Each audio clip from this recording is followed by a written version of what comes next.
Good morning all of you. मैंने अभी तक इम्यूनोलॉजी में आपको जो इम्यूनिटी है उसके बारे में डिस्कशन है वो चल रहा था।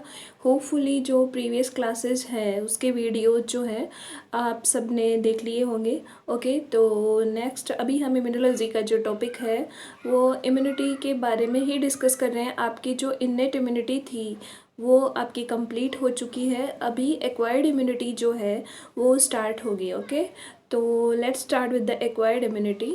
तो अभी ये जो फ्लो चार्ट है it's showing the overview of the immunity. Okay, तो इसमें जो आपकी इम्यूनिटी है इसको दो पार्ट्स में है वो डिवाइड किया हुआ है।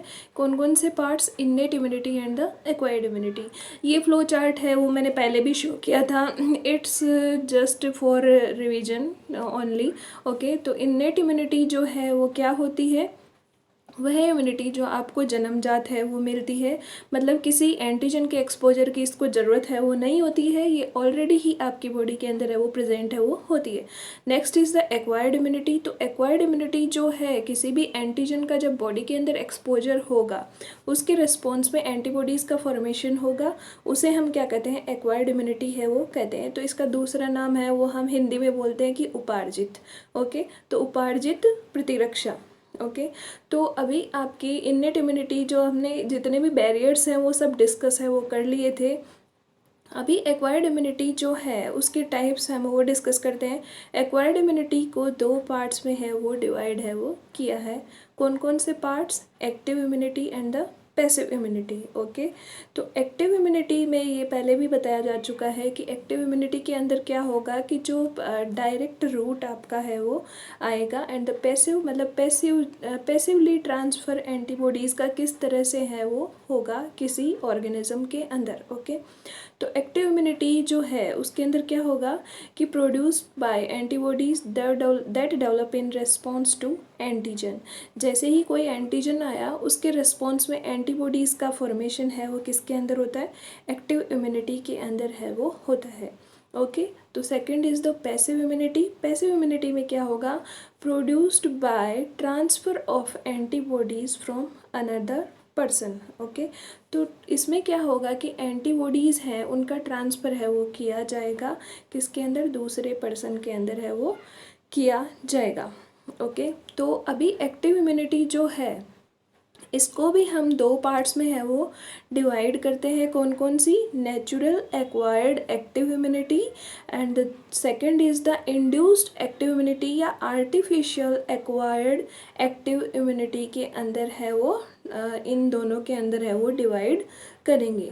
तो नेचुरल एक्वायर्ड एक्टिव इम्यूनिटी के अंदर क्या होगा कि जो develops after exposure to antigens in environment. Okay, कब डेवलप होगी ये immunity?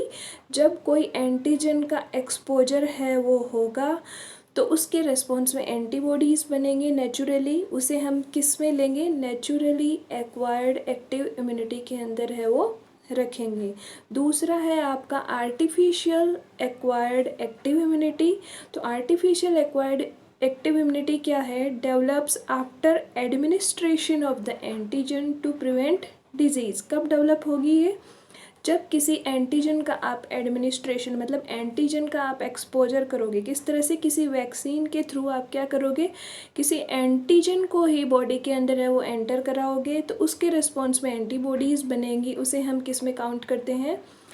Artificial acquired active immunity के अंदर है वो काउंट है वो करते हैं। इन एंटीजन्स में इस तरह के मॉडिफिकेशंस हैं वो किए जाते हैं कि ये अपनी बॉडी के अंदर जाके किसी प्रकार की कोई डिजीज़ है वो डेवलप है वो नहीं करते। ओके, और जो नेक्स्ट है आपका natural passive immunity. Passive immunity के जो दो टाइप्स हैं, natural passive immunity and the induced passive immunity. Okay, तो नेचुरल पैसिव इम्यूनिटी के अंदर क्या होगा कि जो transfer of maternal antibodies across placenta और इन ब्रेस्ट मिल्क। ओके, तो इसमें क्या होगा कि एंटीबॉडीज़ का ट्रांसफ़र होगा प्लेसेंटा या मिल्क के द्वारा किसके अंदर? फीटस के अंदर।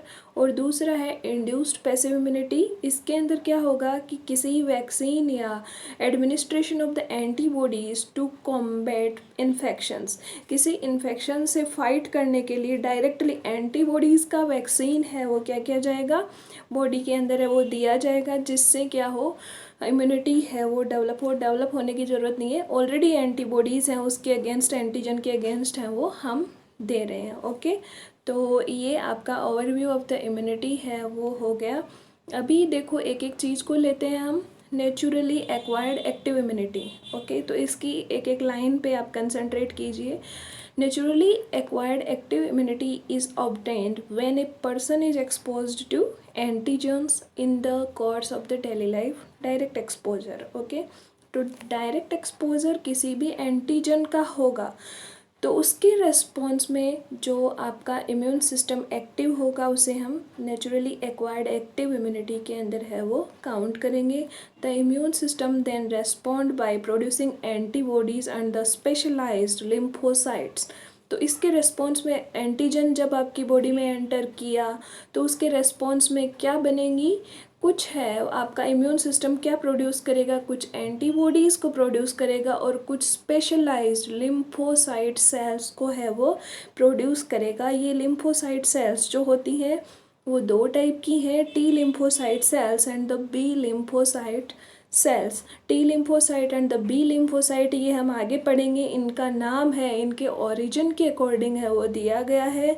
जिन सेल्स का मैच्योरेशन थाइमस के अंदर होता है उन्हें हम टी लिम्फोसाइट्स कहते हैं, और जिन सेल्स का मैच्योरेशन बोन मैरो के अंदर होता है उन्हें हम बी सेल्स के अंदर है वो काउंट करते हैं। अब इसका एग्जांपल हम लें तो जैसे मिज़ल्स एंड द पॉक्स जो होता है आपको, चिकन पॉक्स, स्मॉल पॉक्स, ये किसके रेस्पॉन्स में होता है, ये नेचुरली एक्वायर्ड एक्टिव इम्यूनिटी के रिस्पॉन्स में है वो होगा। जैसे ही कोई एंटीजन आएगा उसके रिस्पॉन्स में आपकी बॉडी है वो एंटीबॉडीज़ बनाएगी। जैसे मान लो कोई मिज़ल्स का जो है वायरस है आपकी बॉडी के अंदर एंटर किया, ओके, और एंटीबॉडीज़ हैं वो बन चुकी हैं, तो नेक्स्ट टाइम जब मिज़ल का वायरस है आपकी बॉडी के अंदर एंटर करेगा तो पहले से बनी हुई एंटीबॉडीज़ के जो हैं इनसे फाइट करेंगी और आपको इन्फेक्शन है वो नहीं होगा। ओके, नेक्स्ट है वो artificially acquired active immunity.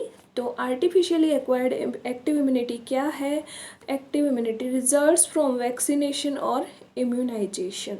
Vaccination या इम्यूनाइजेशन के रेस्पॉन्स में आपकी जो ये इम्यूनिटी है वो बनती है।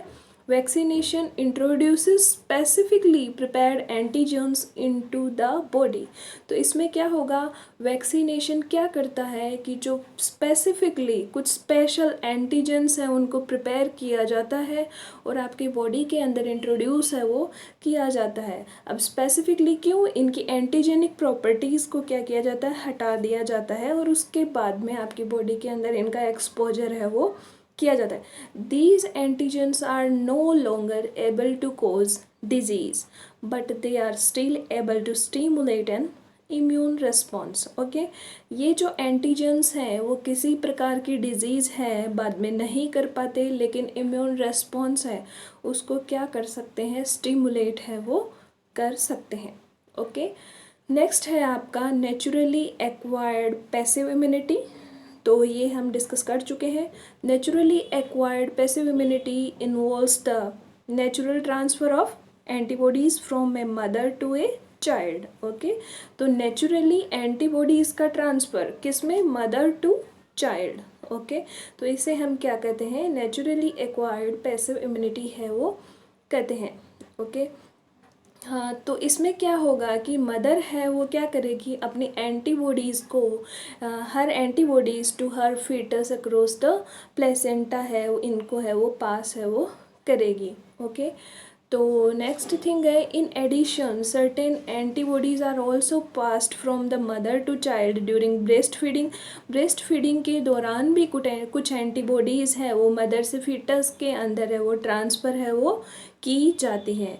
जनरली इम्यूनिटी है ये lasts only as long as the antibodies are active, usually a few week और 6 days। ओके, सॉरी 6 years है यहाँ पे।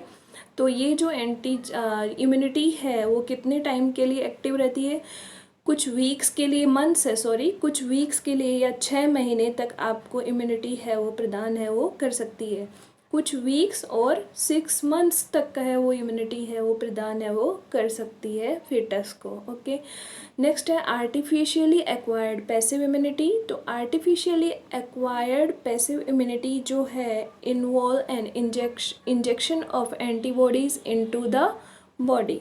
तो इसके अंदर क्या होगा कि जो इसमें क्या होगा कि involves the injection of the antibodies. इसमें क्या दिया जा रहा है, एंटीबॉडीज़ को है वो किसी पर्सन के अंदर दिया जा रहा है। पहले के अंदर क्या था, एंटीजेंस को दिया जा रहा था, और यहाँ पे क्या कर रहे हैं हम, एंटीबॉडीज़ को है वो दे रहे हैं। ठीक है, these antibodies comes from an animal और human who is already immune to the disease. इन एंटीबॉडीज़ को हम ऑब्टेन कहाँ से करेंगे, किसी एनिमल से करेंगे या फिर किसी पर्सन से करेंगे जिसमें ऑलरेडी ये डिजीज़ हो चुकी है और उसके एंटीबॉडीज़ हैं वो बन चुकी है। उन्हीं एंटीबॉडीज़ को उसके सीरम से कलेक्ट करके है वो अपन है वो देंगे। ओके, तो just wait for a minute. Next है आपका types of the naturally acquired active immunity. जो आपकी एक्वायर्ड इम्यूनिटी है उसका नेचुरल टाइप है, नेचुरल का भी कौन सा, एक्टिव। उसको हम 2 पार्ट्स में डिवाइड है वो कर सकते हैं। कौन कौन सी, humoral immunity and the cell mediate immunity. ये जो ह्यूमरल इम्यूनिटी और सेल मीडिएट इम्यूनिटी है, इन दोनों का नाम है वो इनके फंक्शन के अकॉर्डिंग है वो ही दिया गया है। ह्यूमरल मतलब, ह्यूमर मतलब होता है कोई तरल पदार्थ। ओके, बॉडी फ्लूइड्स के अंदर कौन सी इम्यूनिटी होगी आपकी, ह्यूमरल इम्यूनिटी है वो होगी। तो बॉडी फ्लूइड कहाँ पर होगा, फ्लूइड है वो कहाँ पर होगा, जहाँ सेल्स के बाहर होगा। तो सेल्स के बाहर वाले पार्ट में जो हमें प्रोटेक्शन प्रदान करती है वो इम्यूनिटी है ह्यूमरल इम्यूनिटी। और दूसरी है सेल मीडिएटेड इम्यूनिटी। तो सेल मीडिएटेड इम्यूनिटी के अंदर कुछ है वो सेल्स हैं वो इन्वॉल्व होती हैं जो हमें इम्यूनिटी है वो प्रदान करती हैं। तो ह्यूमरल इम्यूनिटी नाम किस लिए दिया हुआ है, ह्यूमर मतलब लिक्विड।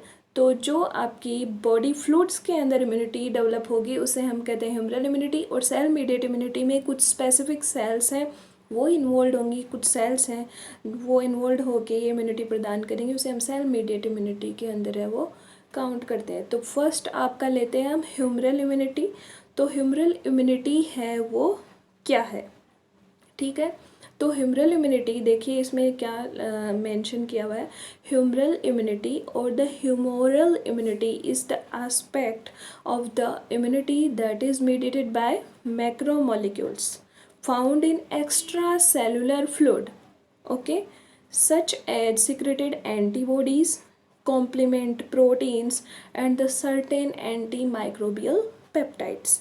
तो ह्यूमरल इम्यूनिटी है वो किसके द्वारा मीडिएटेड की जाती है, कुछ मैक्रोमोलिक्यूल्स के द्वारा मीडिएटेड की जाती है जो कहाँ पे प्रेजेंट है, एक्स्ट्रा सेलुलर फ्लूइड। सेल के बाहर जो फ्लूइड होगा उसे हम क्या कहेंगे, एक्स्ट्रा सेलुलर फ्लूइड है वो कहेंगे।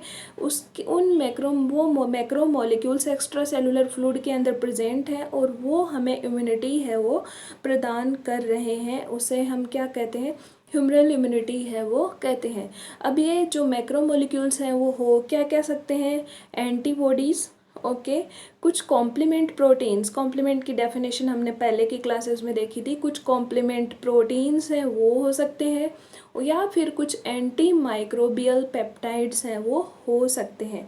मतलब कोई माइक्रोबियल पेप्टाइड है उसके अगेंस्ट क्या बनेंगे, एंटी माइक्रोबियल पेप्टाइड्स हैं वो बनेंगे। तो ये है वो मैक्रोमोलिक्यूल्स हो सकते हैं जो कहाँ पे प्रेजेंट है, एक्स्ट्रा सेलुलर फ्लूइड के अंदर है वो प्रेजेंट है। Next thing is humoral immunity is so named, किस लिए इसको ह्यूमरल इम्यूनिटी नाम दिया गया है, because it involves substances found in the humours, okay, और बॉडी फ्लूइड्स। ये उन सब्सटेंसेस की वजह से हमें है वो मिलती है जो कहाँ पे प्रेजेंट है, ह्यूमर्स के अंदर, या फिर कहाँ पे प्रेजेंट है, बॉडी फ्लूइड के अंदर है वो प्रेजेंट्स है, okay. Its aspects involving antibodies are often called antibody mediated immunity. इसमें क्या होगा, इस इम्यूनिटी के अंदर एंटीबॉडीज़ का फॉर्मेशन है वो होगा, इस इम्यूनिटी में एंटीबॉडीज़ इन्वॉल्व होंगी, इसलिए हम इस इम्यूनिटी को है वो एंटीबॉडी मेडिएटेड इम्यूनिटी है वो भी कहते हैं। ओके, नेक्स्ट थिंग इज़ आपकी है सेल मीडिएटेड इम्यूनिटी। तो इसके अंदर आप देखिए जो सेल मीडिएटेड इम्यूनिटी है, जस्ट वेट, जो सेल मीडिएटेड इम्यूनिटी है इसके अंदर आप देखिए, cell mediated immunity is an immune response that does not involve antibodies. इसके सेल मीडिएटेड इम्यूनिटी के इम्यून रिस्पॉन्स में किसी भी टाइप की एंटीबॉडीज़ हैं वो इन्वॉल्व है वो नहीं होंगी। Rather cell mediated immunity is the activation of phagocytes, antigen specific cytotoxic T lymphocytes, and the release of the various cytokines in response to an antigen। बल्कि इसके अंदर क्या होगा कि सेल मीडिएटेड इम्यूनिटी के अंदर कुछ फैगोसाइट्स का एक्टिवेशन होगा या फिर antigen specific cytotoxic T sales, जिनको टी सी सेल्स या टी सी लिम्फोसाइट्स हैं उनसे डिनोट करते हैं, वो सेल्स इन्वॉल्व होंगी, या फिर बहुत सारे साइटोकाइंस हैं वो रिलीज़ होंगे सेल्स के द्वारा, जो जैसे ही कोई एंटीजन का एक्सपोजर हुआ कुछ सेल्स हैं वो साइटोकाइंस का सिक्रेशन है वो करेंगी, तो ये सेल मीडिएटेड इम्यूनिटी के अंदर है वो इन्वॉल्व होते हैं। मेन जो है आपकी कौन सी सेल्स हैं इसके अंदर, जो आपकी ये साइटोटॉक्सिक टी सेल्स हैं, टी लिम्फोसाइट्स हैं, ये मेन इसके अंदर है वो इन्वॉल्व होती हैं। तो जो आपकी ह्यूमरल इम्यूनिटी है उसके अंदर इन्वॉल्व होती हैं बी सेल्स, और सेल मीडिएटेड इम्यूनिटी है इसके अंदर इन्वॉल्व कौन सी होती हैं आपकी, ये टी सेल्स हैं वो इन्वॉल्व होती हैं।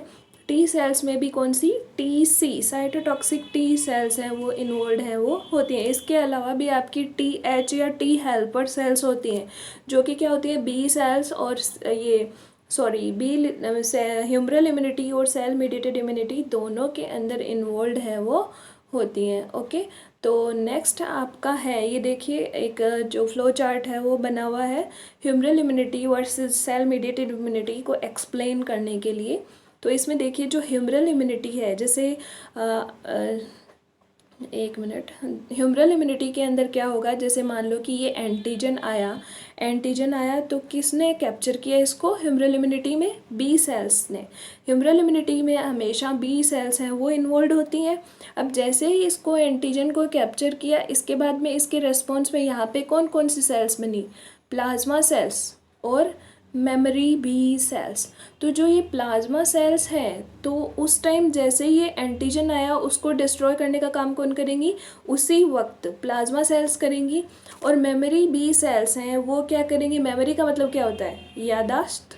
तो जैसे ही यह एंटीजन दोबारा यहाँ पे प्रवेश करेगा आपकी बॉडी के अंदर, तो ये मेमोरी बी सेल्स हैं वो क्या करेंगी, उस एंटीजन को ख़त्म करने का काम है वो करेंगी। इन बी सेल्स जो है यहाँ इनसे एंटीबॉडीज़ का फॉर्मेशन होता है।